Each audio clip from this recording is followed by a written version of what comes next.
Of your Shiksha sphere. My name is Lavina Sunil Govindani. Last lecture में हमने rods law देखा था। आज आज के लेक्चर में हम उससे रिलेटेड कुछ प्रॉब्लम सॉल्व करेंगे। So let's get started. Read the question properly. Vapour pressure of chloroform and dichloromethane is at 298 Kelvin at 200 mm of Hg and 450 mm of Hg respectively। मतलब हमें क्या दिया गया है, ये दोनों प्योर कंपोनेंट्स के हमें क्या दिए गए हैं, वेपर प्रेशर दिए गए हैं। यानी ये किसकी वैल्यू है, P01 and P202। Okay, and what we have to calculate the vapour pressure of solution prepared by mixing 25.5 gram of chloroform and 14 gram of dichloromethane at 298 Kelvin। Okay, तो हम पहला जो गोल है हम उसको ही टारगेट करेंगे, देन सेकंड क्वेश्चन पे मूव करेंगे। पर ठीक है, रीड कर लेते हैं एक बार। Mole fraction of each component in vapour phase, और सेकंड हमको क्या फाइंड करना है, mole fractions of each component in vapour phase. तो चलिए जो हमारा जो पहला है उसको हम सॉल्व करते हैं। देखिए हमको क्या निकालना है, वेपर प्रेशर और सॉल्यूशन का निकालना है। इसलिए हमको क्या लगेगा, जो हमने रॉड्स लॉ का थर्ड इक्वेशन डिराइव किया था पी टोटल का, वो लगेगा, क्योंकि यहाँ पे मिक्सिंग वर्ड आ गया, सॉल्यूशन आ गया, इसलिए हमको क्या करना पड़ेगा, वो वाला इक्वेशन यूज करना पड़ेगा। तो ये देखिए इसकी हमको क्वांटिटी दी गई है। जो हमारा क्लोरोफॉर्म है वो कितना दिया गया है, 25.5 ग्राम, यानी कि स्मॉल अमाउंट में दिया गया, इसलिए वो हमारा क्या है, सोल्यूट है। और डाइक्लोरोइथेन क्या है, हमारा सॉल्वेंट है। ओके, ये बात क्लियर हो गई हमारी।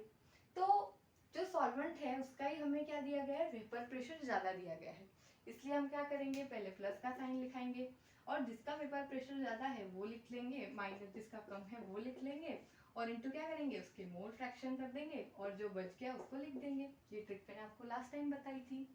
ठीक है, तो ये इक्वेशन में हमें जितनी भी वैल्यूज चाहिए वो हमको पहले फाइंड आउट करनी पड़ेंगी। ठीक है, मैंने आपको बताया कि P1 नॉट कितना गिवन है हमें, 200 mm ऑफ Hg, और P2 नॉट कितना गिवन है हमें, 415 mm ऑफ Hg। सो ये दोनों वैल्यूज तो है हमारे पास। अभी हमको मोल फ्रैक्शन निकालना पड़ेगा। सो मोल फ्रैक्शन ऑफ X2 यानी किसका निकालना पड़ेगा हमको, हमारा जो वो है डाइक्लोरोमीथेन, जो कि हमारा एक सॉल्वेंट है। 2 के जगह मैं क्या लिख देती हूँ, CH2Cl2। इसका मोल फ्रैक्शन निकालना पड़ेगा, तो उसके लिए क्या चाहिए होगा, number of moles of CH2Cl2 divide by, दोनों की एडिशन लगेगी, number of moles of CHCl3 plus number of moles of CH2Cl2 लगेंगे। वैसे हमें दोनों के जो मोल फ्रैक्शन है वो निकालने पड़ेंगे, क्योंकि सेकंड क्वेश्चन में हमें मोल फ्रैक्शन पूछे गए हैं। तो हमको क्या सबसे पहले भी क्या निकालना पड़ेगा, नंबर ऑफ मोल्स निकालने पड़ेंगे। तो नंबर ऑफ मोल्स निकालने के लिए क्या चाहिए होगा, हमें given mass divide by molecular mass. So given mass तो हमें दिया गया है 25.5 ग्राम एंड इसका दिया गया है 14 ग्राम। तो चलिए इसके पहले मॉलिक्यूलर मास निकाल लेते हैं हम एक बार। मॉलिक्यूलर मास ऑफ CH2Cl3 यानी क्लोरोफॉर्म कितना आएगा, CHCl3। ओके, कार्बन का कितना आता है, 12 प्लस हाइड्रोजन का 1, 3 इंटू 35.5 किसका होता है, क्लोरीन का होता है। तो इसकी टोटल एडिशन करके कितना मिलेगा हमें, 119.5 ग्राम मिल जाएगा। देन सिमिलरली हम मोलिकुलर मास या मोलर मास ऑफ इसका निकाल लेंगे, Cl2 निकाल लेंगे। कार्बन कितना है, 1, 12 प्लस 2 और 2 इंटू 35.5, तो इसका आंसर कितना मिल जाएगा हमें, 85 ग्राम। सो ये क्या निकाल लिया हमने, मॉलिक्यूलर मास निकाल लिया। अब इन दोनों के नंबर ऑफ मोल्स निकाल लेते हैं हम। Number of moles of CH Cl3 निकालेंगे पहले। ओके, तो उसके लिए क्या चाहिए होगा हमें, given mass divide by molecular mass. So 119.5 gram, gram per mole आता है इसका यूनिट।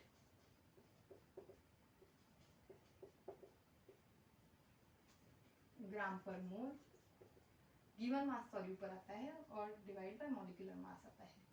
गिवन मास कितना है हमें इसका, CH3Cl2 यानी कि क्लोरोफॉर्म का कितना गिवन है हमें 25.5, वो लिख दिया।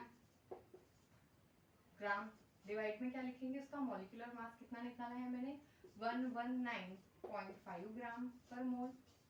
सो क्या होगा, ये ग्राम से ग्राम कैंसिल हो जाएगा और इसका हम कैलकुलेशन करेंगे तो आंसर कितना मिलेगा हमें, molecular moles of what, chloroform कितने निकल के आएंगे 0.213 मोल्स।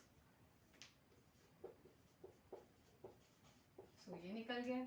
सिमिलरली हम किसके निकालेंगे, number of moles of dichloromethane निकालेंगे। गिवन मास कितना है उसका 40 ग्राम है और मॉलिक्यूलर मास कितना है उसका, अभी निकाला है हमने, सही पुट किया है मैंने, और मॉलिक्यूलर मास कितना है 85 ग्राम पर मोल। तो इसका हम कैलकुलेशन करेंगे तो कितना निकल के आएगा 40 and 85, तो इसका आंसर निकल के आएगा हमारा 0.47 मोल। सो देखिए यहाँ पे हमारे नंबर ऑफ मोल्स निकल गए, इससे हम क्या निकालेंगे, मोल फ्रैक्शंस निकालेंगे। तो चलिए वो निकाल लेते हैं हम। Number of moles of this 0.47, इन दोनों के एडिशन करेंगे 0.213 प्लस 0.47, सो इसकी वैल्यू आ जाएगी हमारे पास 0.688। इसका कोई यूनिट नहीं होगा क्योंकि ये क्या है, मोल फ्रैक्शन है, इसका कोई यूनिट होगा क्या, नहीं होगा। सो इसकी वैल्यू आएगी हमारी निकल के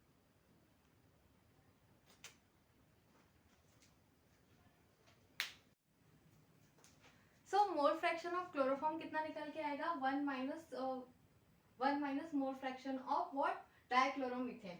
सो सीन्स क्या होता है x1 plus x2 is equal to 1 होता है, तो उसका मोल फ्रैक्शन ऑफ क्लोरोफॉर्म कितना निकल के आ गया 0.312।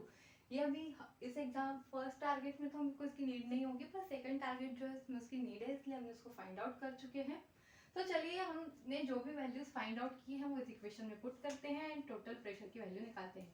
P total is equal to P10 कितना है 200 mm of Hg plus P2 कितना है 415 माइनस 200 इंटू कितना निकाला 0.688, सो 200 प्लस 147.5, सो इसका टोटल आंसर निकल के आएगा 347.5 mm of Hg। सो ये क्या निकल गया हमारा, टोटल प्रेशर निकल गया है। सो हमारा जो फर्स्ट टारगेट था टोटल वेपर प्रेशर निकालने का वो हमारा अभी कंप्लीट हो चुका है। अभी हम सेकेंड टारगेट के टुवर्ड्स मूव करेंगे। आई होप इतना आपको समझ में आया होगा। सो नेक्स्ट हमारा टारगेट है what we have to find mole fraction of each component in vapour phase we have to find. So vapour phase में मोल फ्रैक्शन फाइंड आउट करने के लिए ये फॉर्मूला होता है P1 into Y1 into P total. So P1 हम कैसे निकालेंगे, by using Raoult's law, P1 not into x1, ये हमें रॉल्स लॉ से हमने निकाल लिया है।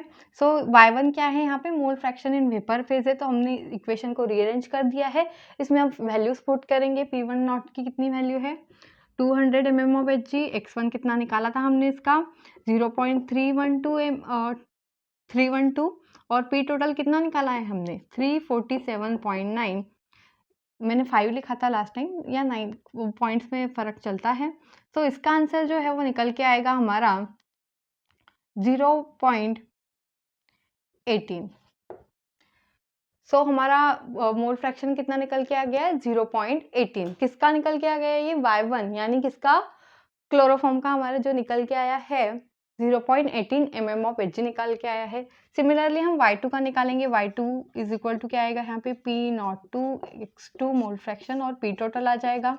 सो कितना हो जाएगा, कितना दिया गया है 415 इंटू 0.688 डिवाइड बाय कितना आएगा, सेम ही आएगा 3149 क्योंकि P टोटल सेम है और उसका आंसर आ जाएगा 0.82।